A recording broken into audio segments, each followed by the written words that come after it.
set them free. When people are healthy,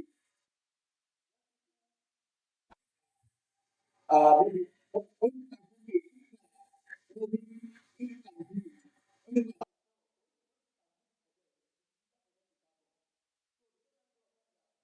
they are supposed to this one, people yes, what was the youth, them, people that were pushing, we just open their eyes, look at the people that goes on. No people go, this one to the world, and the man of the government or because this is wrong. And then also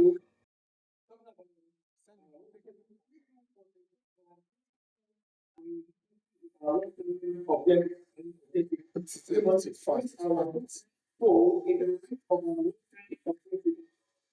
months, make our time go in the life of David. That Christ came to save. They mustn't be sick physically. They mustn't be poor. The Bible said that he became poor that we might be rich. The Bible said that by his stripe we are healed. These are the short time goals of Christ. All those things have to be done on your head. Then the long time is the humanity salvation up to the world. Can you see now that we have seen the short time goals of Christ and the long time goal of Jesus Christ? Now let's move on.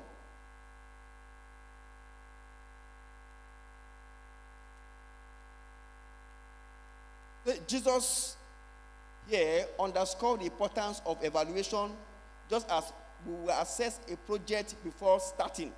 We must evaluate our short-time goal in light of the short-time goal. Now, let's look at the book of Luke chapter 14, verse 28. If you are there, read for us here. Luke chapter 14, verse 28.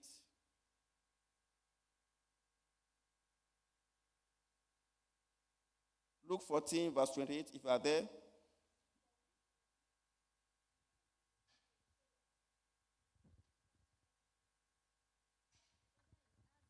to finish it. Thank you very much, man.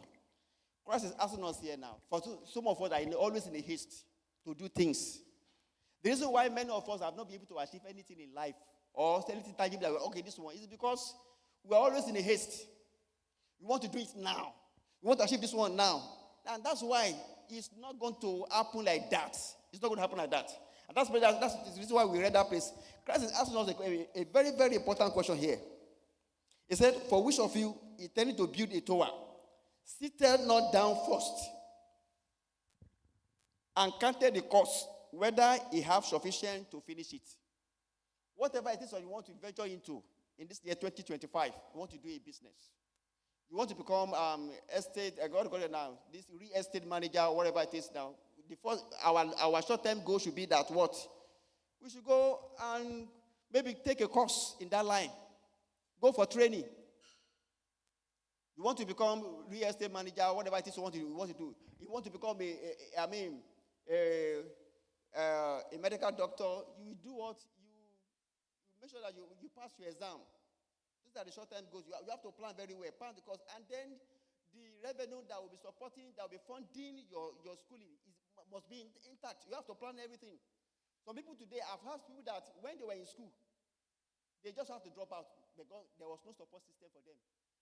No support system, nothing, nobody to sponsor them. They thought, when I get there, of course, the Bible says we should have faith. Our God, with God, all things are possible. They just launched themselves into the university. Some people escape through. Some people really escape through, but not everybody escaped through. Some people drop out because they couldn't cope with the financial obligation. God is asking us again, say, for which of you intended to build a tower, seated not down first, and counted the cost, whether you have sufficient fund to finish it. And if you don't finish it, people will make mockery of you. People will say, Shoton, can you see now that it shows that you don't have a sufficient plan on ground to execute whatever it is that we want to do. Now, when we want to carry out a plan, there's something that we must do. Number one thing that we must put into consideration is that seek God's guidance first. If you want to plan anything, seek God's guardian first. Don't just go ahead and say, I know it all. The Bible says in the book of John chapter 16, verse 13. That's my favorite scripture. I don't know how many times I have quoted it in this assembly here. That John chapter 16, verse 13 says, how be it when the Spirit of truth shall come unto you, he shall guide you in all truth, for he shall not speak of himself. Whatsoever you hear from the Father shall speak unto you, shall show you things to come. When you want to do anything in life, make sure that God factor is inside. Seek God's guidance first. The Bible emphasizes the importance of seeking divine wisdom in our plans. Proverbs chapter 3, verse 5 to 6. The NIV says, trust in the Lord with all your heart and lean not on your own understanding. In all your way, submit to him, and he will make your path straight. This verse encourages believers to consult God in their planning, assuring that he will lead them in the right direction. I'm telling us that speed is useless when we're in the wrong direction. Speed is a useless entity when you are facing wrong direction. Whatever it is that we want to achieve, make sure that God is involved. You want to get, for example, now you want to get married, for example. You know, many people today have made mistake because you just look at that sister and say, wow, this is my spec. It is now that I'm hearing spec. I think during our times, I don't used to hear spec when we were married, but things are changing very fast. So I look at myself as if I'm old. I'm not even old. I'm in my 40s. But I come to realize that now people say, you are not my spec. I used to see it. I have seen some programs on, what do you call it now? On social media where people will say, people will come for dating, and they will come and look for life partner, and the fellow will look at the fellow and say, no. Say, do you accept him or not? Say, no, I don't accept him. Say, why? Because his trouser is not giving. Your trouser is not giving at all. There's a lot going on that trouser. Because of that one now, she's rejecting him. You can imagine that one. And somebody will dress very well, like somebody that is saying that is okay, and then the lady will look at him and said, okay, I think it's okay. Okay, and they will clap, hey, yeah, go ahead and date yourself. And you will not go and date yourself. And maybe after 2 weeks, the lady will come back to the show with swollen hair and say, he punched me. You can see. In other words, God must be there. We should not be like the world. Our own is different. We have the Holy Spirit to help us, to guide us through. He said we should trust in the Lord. When you are planning, you want to get married, trust in the Lord. You want to get a job, trust in the Lord.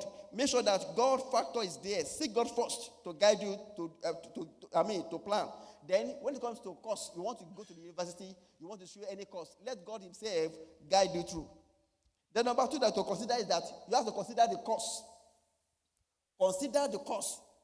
These are the things that we have to consider. You must consider the cost when you are planning. Jesus provided a powerful teaching about the need for careful planning in Luke chapter 14, verse 28. Suppose one of you want to build a tower. Won't you first sit down and estimate the cost to see if you have enough money to complete it?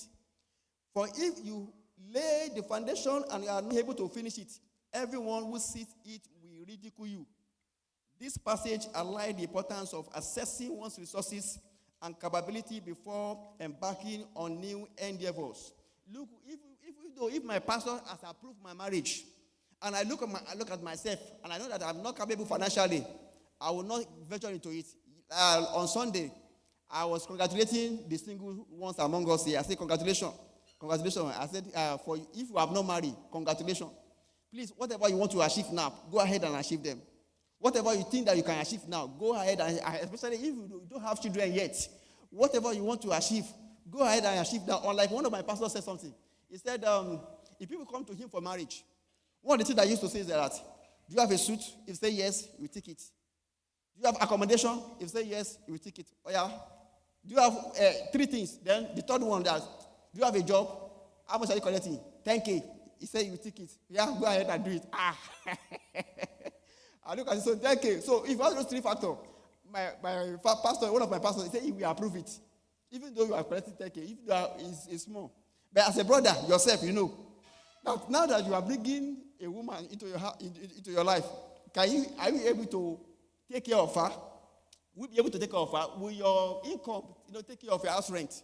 All those things have to be put in place. You have to plan them very, very well. You have to count the costs. Very, very important. The number 3 factor that we need to consider is setting goals with purpose. Setting goals with purpose. Goals should align with one's value and purpose. In Colossians chapter 3, verse 23 to 24. Colossians chapter 3, verse 23 to 24. I'm reading NIV there. It says, we are reminded, whatever you do, work at it with all your heart, as working for the Lord, not for human masters. See, you know that you will receive an inheritance from the Lord as a reward. So this encourages individuals to set goals with a focus on serving God and others, lending deeper significance to their effort. In other words, whatever it is that you are doing, make sure that everything returns all the glory back to God. All the glory back to God. I've known someone that said that she went to the law school just to defend the voiceless, those that do not have voice. Say, I am here to defend them. He says, so just to the people that are poor, he said he will stand and make sure that they are defended. He's working for the Lord, returning all the glory back to God.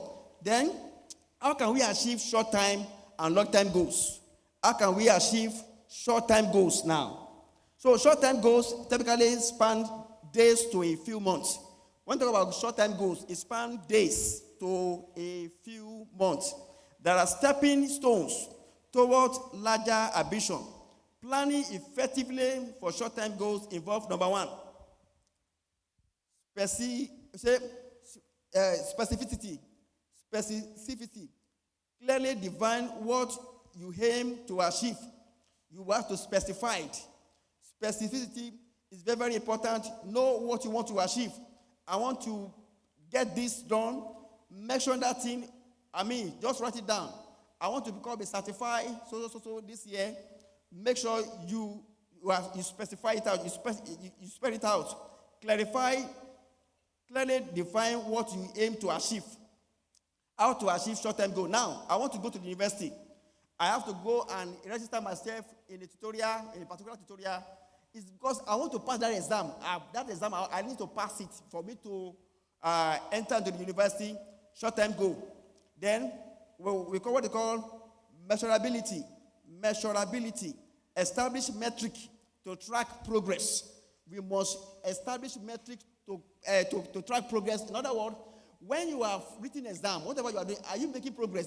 When they give you text in your exam, your tutorial, when you are giving tests, are you making progress? Are you doing well? You just have to measure it. Look at all the scores you have been given. All the scores you are able to make. Are you improving? Are you improving in that area? Then number 2 is that achievability. This is one of the things we have to look at it there. Achievability. You ensure the goals are realistic. Whatever goal you want to achieve, make sure they are realistic, not the one that look like a mirage, that you just set a goal just for setting sake. I have gone to one seminar where they say we should set a goal. You are setting the goal, but is it achievable? Make sure that is there. Achievability is very, very important. Another factor to consider when planning for short-term goal is that relevance. Align this goal with broader life aim. Align these goals with broader life aim. Let that goal be in line. Let it be consistent with the long-term goals. Let it be consistent with the long-term goals. So it's very, very important. Then time-bound is very, very important also. Set deadline for accountability. It's also here I should be able to finish this course so that I can become this. Just set a goal. Set time-bound. Let it be time-bound. It's very, very important in this year 2025. For instance, if you aim to read the Bible daily, start by committing to reading a verse each morning. Ecclesiastes chapter 3 verse 1 says, there is a time for everything and a season for every activities under the heaven, urging us to manage our time wisely for daily progress. So if you want to read the Bible daily, If this is how to start with, you can start by reading a verse each morning before you step out. That's how you continue to read. Before you know it, you'll be able to read the chapter. Now, talking about long-time goal. Long-time goals. Long-time goals can extend from months to years and often require more substantial commitment and planning. Here are how to effectively plan for them. If you want to plan for long-time goal, you have to, number one, we have visioning. Envision the end goal and reverse engineer the step needed. Envision the end goal. Very, very important. Look at it and says, and the value of it, what it will become, what value is going to eventually generate. Envision the end goal. Very, very important. And reverse engineer the step needed. Number two, flexibility. Be prepared to adapt plan as circumstances changes.